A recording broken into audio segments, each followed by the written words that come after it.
Looking at the weekend, models were saying, hey, it's going to be a lot cooler. Right. And it is going to be cooler, just not as chilly as what we were thinking. But the overnight lows, you'll definitely be feeling it. Here's a look at the sunset from American Fork. Greg Sheriff with the credit here, Utah Lake in the foreground. And a couple of clouds in orange hues trying to take up that sky. Definitely a beautiful sight.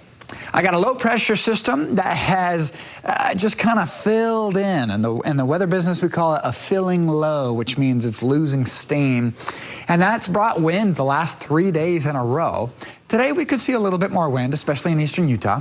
And that's where the pop-up showers will be. Central Utah mountains, northeastern mountains, maybe something for the Wasatch Front. We'll have to see how it goes, but I've left it dry generally.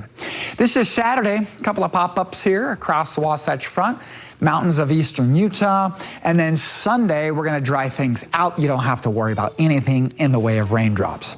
How much water with this system? Well, almost nothing for the Wasatch Front. Eastern Utah, 1/10 to 1/4, maybe some outliers here noted.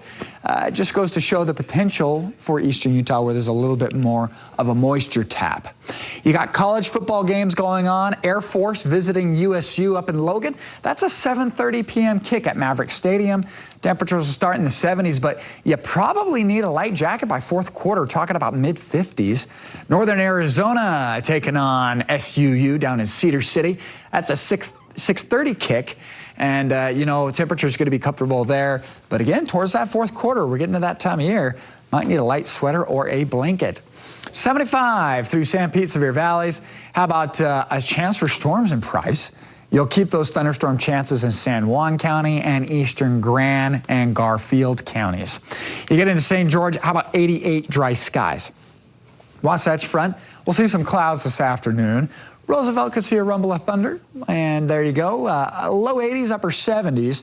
Pretty nice temperature-wise. St. George, 88 stays right there. 91, mid-90s headed into next week, and the winds finally let up. Wasatch Front, we're going to go for 81 down to 77. So that drop in temperature, not as drastic, but real pleasant.